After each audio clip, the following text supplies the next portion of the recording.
ఓం శాంతి. ఈరోజు Murali date 6 August 2026. బాబా చెప్తున్నారు, మధురమైన పిల్లలు, మేము అత్యంత మధురంగా అవుతాము. అందరినీ సుఖప్రదమైన ప్రేమమయమైన దృష్టితో చూస్తాము. ఎవరి నామరూపాలలో చిక్కుకోము అని మీతో మీరే ప్రతిజ్ఞ చేసుకోవాలి. ప్రశ్న: యోగం ద్వారా కలిగే సిద్ధి ఏమిటి? పక్కా యోగుల గుర్తులేవి? జవాబు: కర్మేంద్రియాలన్నీ పూర్తి శాంతిగా శీతలంగా అవ్వటమే యోగం ద్వారా కలిగే సిద్ధి. పక్కా యోగులైన పిల్లల కర్మేంద్రియాలు కొద్దిగా కూడా చంచలం అవ్వవు. ఏ దేహదారి పట్ల కొంచెం కూడా దృష్టి వెళ్ళదు. మధురమైన పిల్లలు, ఇప్పుడు మీరు యవనంలో లేరు, మీది వానప్రస్థ స్థితి. పాట: మేల్కొండి ప్రేయసుల్లారా మేల్కోండి. ఓం శాంతి. అత్యంత మధురమైన ఆత్మీక పిల్లలు పాటను విన్నారు. దీని అర్థంను గురించి మనసులో విచారసాగర మంథనం చేయాలి. అంతేకాకుండా సంతోషంలోకి రావాలి. ఎందుకంటే ఇవి కొత్త ప్రపంచం కొరకు కొత్త విషయాలు. ఈ కొత్త విషయాలను ఇప్పుడు వినాలి. కొత్త ప్రపంచాన్ని మనిషి మాతృలెవ్వరూ స్థాపించలేరని ఇప్పుడు పిల్లలు తెలుసుకున్నారు.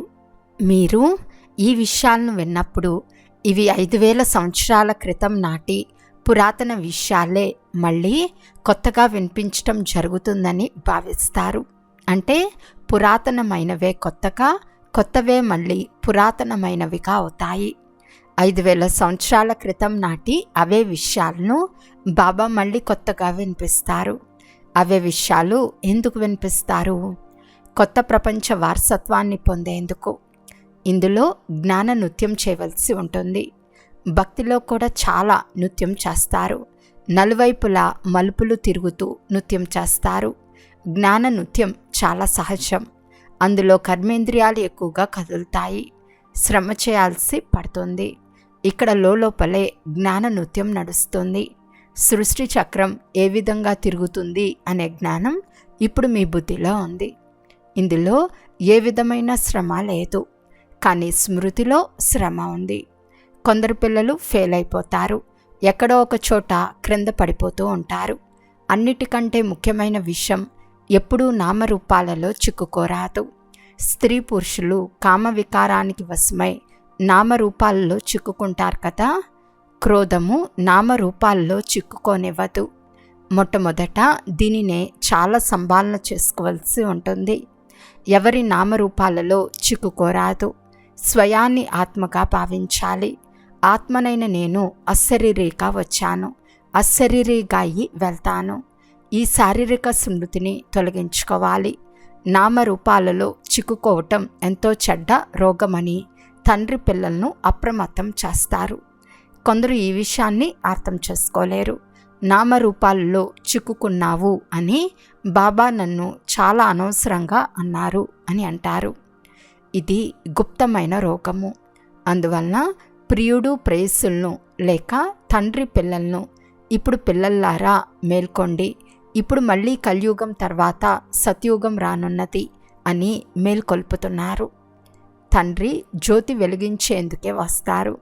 మనుషులు ఎవరైనా మరణించినప్పుడు జ్యోతిని వెలిగిస్తారు. ఆత్మకు అంధకారం కాకూడదని ఆ దీపం ఆరిపోకుండా చాలా సంభాలన చేస్తారు. నిజానికి ఇవన్నీ భక్తి మార్గంలోని విషయాలు. ఆత్మ సెకండ్లో వెళ్ళిపోతుంది. కొందరు జ్యోతినే భగవంతుడిగా భావిస్తారు. బ్రహ్మాండాన్ని ఒక పెద్ద జ్యోతిగా భావిస్తారు. బ్రహ్మ సమాజం వారి మందిరాల్లో రాత్రి పగలు జ్యోతి వెలుగుతూనే ఉంటుంది. ఎంతో ఖర్చు అవుతుంది. నూనె వ్యర్థమైపోతుంది. ఇక్కడ అవేమీ వేసే పని లేదు. స్మృతియే నూనెగా పనిచేస్తుంది. అత్యంత మధురమైన పిల్లలు ఈ విషయాలు అర్థం చేసుకున్నారు. కొత్త విషయాలైన కారణంగానే గొడవలు జరుగుతాయి. మధురమైన పిల్లల వద్దకు భారతదేశంలోనే వస్తానని తండ్రి అంటారు. తమ జన్మభూమి అందరికీ ఇష్టమవుతుంది కదా. బాబాకు అందరూ ప్రియమైన వారే. అయినా నేను నా భారతదేశంలోనే వస్తాను. గీతలో ఒకవేళ కృష్ణుని పేరు లేకుండా ఉంటే అందరూ శివబాబాను అంగీకరించేవారు. శివుని మందిరాలకు ఎంతోమంది వెళ్తారు. సోమనాథ మందిరం అన్నిటికంటే పెద్దదిగా ఉండేది. ఇప్పుడు లెక్కలేనన్ని మందిరాలు నిర్మించబడ్డాయి. అనంతమైన తండ్రిని అంగీకరించినంతమంది కృష్ణుణ్ణి అంగీకరించరు. అందువలన ఈ సమయంలో వీరికంటే ప్రియమైన వారు మీకు మరొకరు లేరు. ఇందులో సాకారుని మహిమ ఏమాత్రం లేదు. ఇది అపోక్త అయిన నిరాకారుని మహిమయే. అనంతమైన తండ్రి స్వర్గరచయిత అయ్యారంటే వారి నుండి స్వర్గవారసత్వాన్ని తీసుకునే పురుషార్థం చేయాలి కదా. ఈరోజు రేపు అనుకుంటూ ఉంటే మృత్యు కబలించి వేస్తుంది. సమయం చాలా తక్కువగా ఉంది కదా. తండ్రి ద్వారా వారసత్వాన్ని తీసుకోండి. అభిప్రాయాలు వ్రాసేటప్పుడు శివబాబా అనంతమైన తండ్రి అని మీకు నిశ్చయం కలిగితే ఆ తండ్రి నుండి వారసత్వాన్ని తీసుకునే పురుషార్థం చేయమని వారికి అర్థం చేయించండి. అలా చేయనిచో బయటకు వెళ్ళగానే మర్చిపోతారు. తండ్రి కళ్యాణకారి కదా. ఈ యోగం ద్వారానే మీ దుఃఖాన్ని 21 జన్మల వరకు దూరం చేస్తారు. ఇప్పుడు దుఃఖాలన్నింటినీ దూరం చేసే అనంతమైన తండ్రిని స్మృతి చేయటం ద్వారా తమో ప్రధానం నుండి సతో ప్రధానంగా అవ్వగలమని కన్యలు తమ ఇళ్లల్లో కూడా అర్థం చేయిస్తూ ఉండాలి. పవిత్రులుగా తప్పకుండా అవ్వాలి. ముఖ్యమైన విషయము పవిత్రత. ఎంతెంత ఎక్కువగా స్మృతిలో ఉంటారో అంతంతగా ఇంద్రియాలు శాంతమవుతూ ఉంటాయి. యోగపు సిద్ధి పూర్తిగా లభించినంత వరకు ఇంద్రియాలు కూడా శాంతిగా అవ్వవు. కామ వికారం నన్ను మోసం చేయటం లేదు కదా అని ప్రతి ఒక్కరూ తమను తాము పరిశీలించుకోవాలి. నేను పక్కా యోగినైతే ఏ విధమైన చంచలత ఉండరాదు. ఇది వానప్రస్థ అవస్థ లాంటిది. తండ్రినే స్మృతి చేస్తూ ఉండాలి. మీరు మంచి యోగులైతే మీ దృష్టి ఎక్కడా చిక్కుకోరాదని తండ్రి పిల్లలందరికీ అర్థం చేయిస్తారు. అప్పుడు మీ ఇంద్రియాలు శాంతిగా అవుతాయి. ముఖ్యమైనవి ఈ కనులే. ఇవే అందరినీ మోసగిస్తూ ఉంటాయి. యోగంలో మంచి స్థితిని తయారు చేసుకున్నప్పుడు యవ్వనంలోనే వానప్రస్థ అవస్థలోకి వచ్చేసామని మీరు అనుభవం చేస్తారు. తండ్రి చెప్తున్నారు, కామం మహాశత్రువు. అందువలన మిమ్మల్ని మీరు పరిశీలించుకుంటూ ఉండండి. స్మృతిలో ఎంతగా ఉంటారో అంత కర్మేంద్రియాలు శాంతమవుతాయి. మధుర స్వభావం గలవారికి అయిపోతారు. అంతేకాక మొదట ఎంత చేదు స్వభావాన్ని కలిగి ఉంటున్నా ఇప్పుడెంత మధురంగా అయ్యాను అని గ్రహిస్తారు. తండ్రి ప్రేమ సాగరుడు కనుక పిల్లలు కూడా అలా తయారవ్వాలి. అందుకే తండ్రి చెప్తున్నారు, అందరిపై ప్రేమ పూరిత దృష్టిని కలిగి ఉండాలి. ఒకవేళ ఎవరికైనా దుఃఖంనిచ్చినట్లయితే దుఃఖిస్తూ మరణిస్తారు. అందువలన అత్యంత మధురంగా తయారవ్వాలి. నేను రూపబసంతుణ్ణి కదా అని తండ్రి అంటారు. తండ్రి నుంచి ఎన్నో అమూల్యమైన జ్ఞానరత్నాలు లభిస్తాయి. వాటి ద్వారా మీరు మీ జోలెను నింపుకుంటారు. వారు భక్తిలో శంకర్ని ఎదుటకు వెళ్ళి జోలును నింపమని అడుగుతారు. కానీ శంకరుడు జోలును నింపేవాడు కాదని వారికి తెలియదు. జ్ఞానసాగరుడైన తండ్రి పిల్లలైన మన జోలును జ్ఞానరత్నాలతో నింపేవారని ఇప్పుడు మీరు అర్థం చేసుకున్నారు. మీరు కూడా రూపబసంతులే, అంటే జ్ఞానులు, యోగులు. ప్రతి ఒక్కరి ఆత్మ రూపం సుగంధం కలిగినదే. మేము ఎంతవరకు జ్ఞానరత్నాలు ధారణ చేసి జ్ఞాన నృత్యం చేస్తున్నాము అనగా జ్ఞానరత్నాలను ఎంతగా దానం చేస్తున్నాము అని స్వయాన్ని పరిశీలించుకుంటూ ఉండండి. అన్నిటికన్నా గొప్ప జ్ఞానరత్నం మన్మనాభవ. తండ్రిని స్మృతి చేయుట ద్వారా తండ్రి నుండి వారసత్వాన్ని పొందుతారు. ఎలాగైతే తండ్రిలో జ్ఞానం నిండి ఉందో అలా తండ్రి కూర్చుని పిల్లలను తన సమానంగా తయారు చేస్తారు. గురువులు కూడా తమ సమానంగా చేసుకుంటారు. వీరు అనంతమైన తండ్రి. వీరి రూపం బిందువు. మీ రూపం కూడా బిందువే. మిమ్మల్ని తన సమానంగా జ్ఞానసాగరంగా తయారు చేస్తారు. ఎంతెంత ధారణ చేసి ఇతరుల చేత చేయిస్తారో అంత ఉన్నతమైన పదవి లభిస్తుంది. అనేక మంది పట్ల కళ్యాణకారిగా అయినట్లయితే అనేకుల ఆశీర్వాదాలు పొందుతారు. తండ్రి కూడా రోజు సర్వీస్ చేస్తారు కదా. ఈ గుల్జారు బాలికను చూడండి, ఎంతో మధురంగా అర్థం చేయిస్తుంది. తానంటే అందరికీ ఇష్టం. ఈ విధమైన బ్రాహ్మణి లభించాలని మనసులో అనిపిస్తుంది. అయితే ఒకే బ్రాహ్మణి అన్ని చోట్లకైతే వెళ్ళలేదు కదా. అయినా తండ్రి చెప్తున్నారు, నేను బాగా అర్థం చేయించగలనని ఎవరైతే భావిస్తారో వారు ఆల్రౌండ్ సర్వీస్ చేయాలి. నేను సేవా కేంద్రాలలో తిరగగలను, నేను అనేక మందికి కళ్యాణం చేయగలను, నా నుండి మంచి సుగంధం వ్యాపిస్తుందని ఎవరైతే భావిస్తారో వారికి లాంటి ఉత్సాహం ఉండాలి.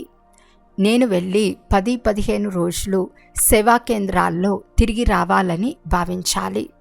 ఒకరిని చూసి ఇతరులు కూడా నేర్చుకుంటారు. ఎవరు చేస్తారో వారే పొందుతారు. ఈ సర్వీస్ ఎంతో కళ్యాణకారి అయింది. మీరు మనుషులకు జీవన దానాన్ని ఇస్తారు. ఇది అన్నిటికంటే ఉత్తమమైన కార్యం. వ్యాపారస్తులు కూడా యుక్తితో సమయాన్ని కల్పించుకుని సర్వీస్ కొరకు వెళ్ళగలగాలి. సర్వీస్ యోగ్యమైన వారిని తండ్రి చాలా ప్రేమిస్తారు. అంతేకాక వారి పాలన పోషణ కూడా చేస్తారు. ఎవరికైతే సర్వీస్ చేయాలనే ఉత్సాహం ఉంటుందో వారు సర్వీస్ చేయకుండా ఉండచాలరు. తండ్రి సహయోగం కూడా ఇస్తారు.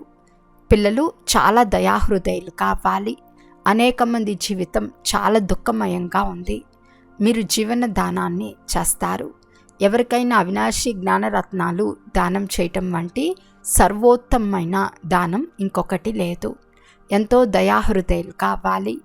బ్రాహ్మణి బలహీనంగా ఉంటే సర్వీస్ డీలా పడిపోతుంది. అందుకే మంచి టీచర్ కావాలి అని అడుగుతారు. సర్వీస్ చేయాలనే ఆలోచన వచ్చిన వెంటనే వెళ్ళిపోవాలి. బాబా, ఏ సేవా కేంద్రం చల్లగా ఉందో చెప్పండి, మేము వెళ్ళి తిరిగి వస్తాము అని బాబాను అడగాలి.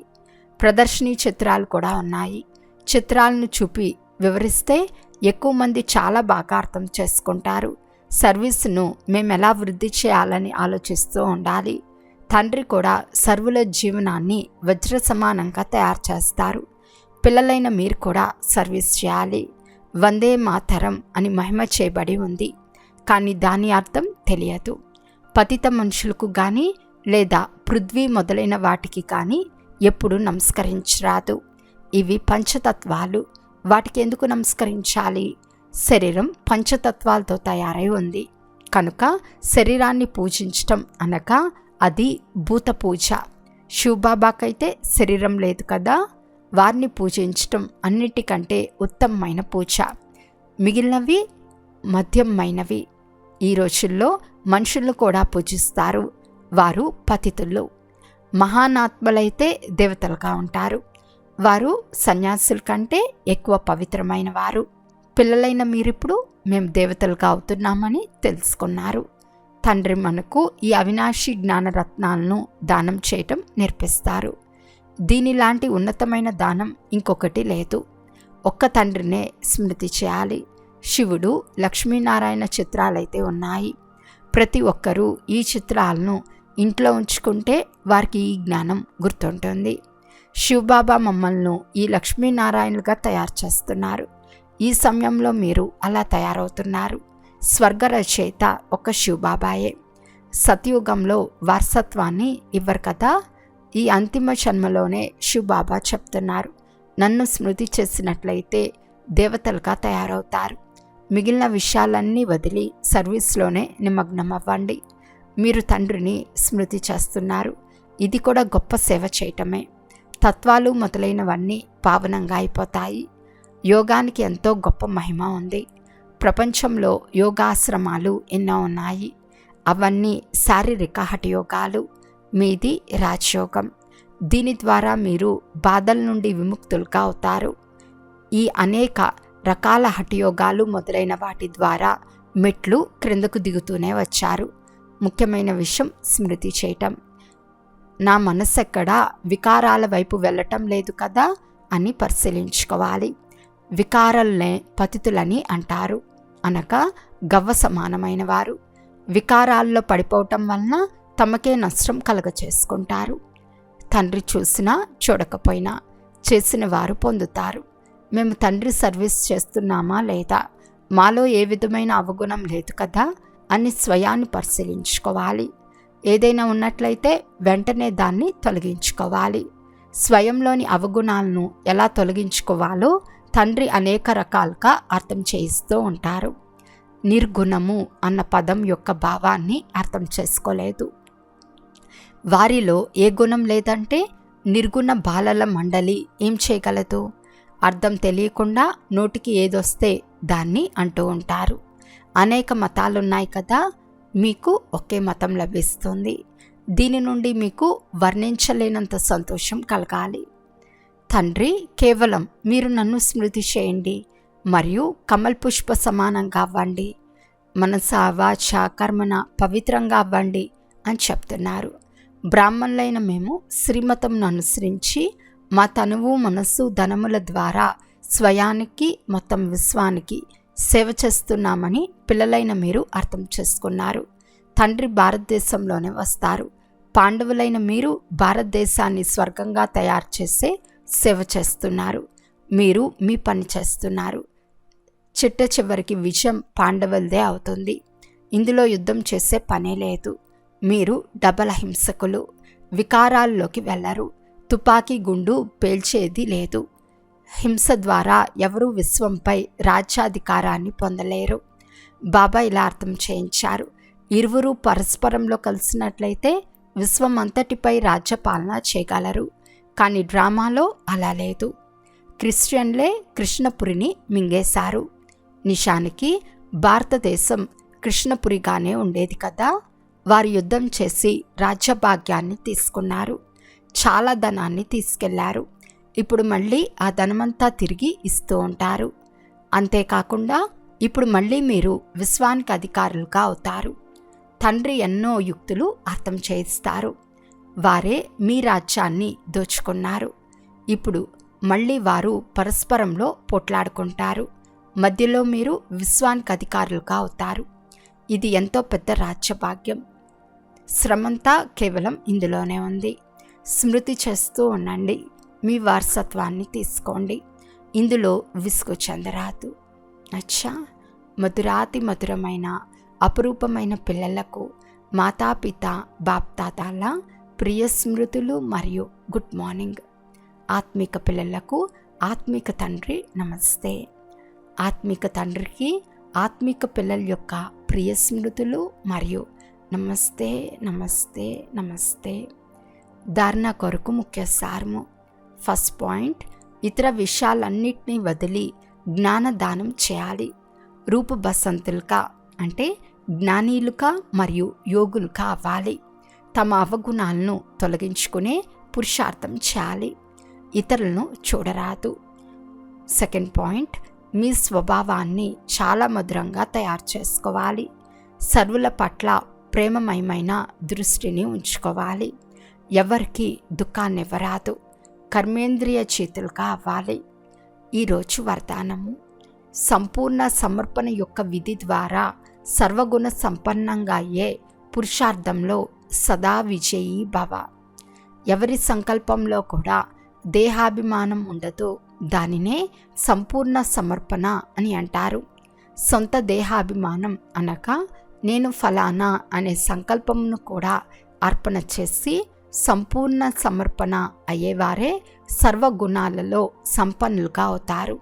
వారిలో ఏ గుణం తక్కువగా ఉండదు. ఎవరైతే సర్వ సమర్పణ చేసి సర్వగుణ సంపన్నంగా లేక సంపూర్ణంగా అయ్యే లక్షణంను ఉంచుకుంటారో అటువంటి పురుషార్థులకు బాప్తాత సదా విజయీ భవ అనే వరదానం ఇస్తారు. స్లోగన్: మనస్సును వశంలో ఉంచుకునేవారే మన్మనాభవగా ఉండగలరు. అవ్యక్త సూచన: అపవిత్రత యొక్క బీజంను కూడా సమాప్తం చేసి సంపూర్ణ పవిత్రంగా అవ్వండి. పవిత్రత మరియు అపవిత్రతకు కారణం స్మృతి. ఈమె దేవత అనే స్మృతి ఉన్నప్పుడు ఆ స్మృతి దృష్టిని వృత్తిని పవిత్రంగా చేస్తుంది.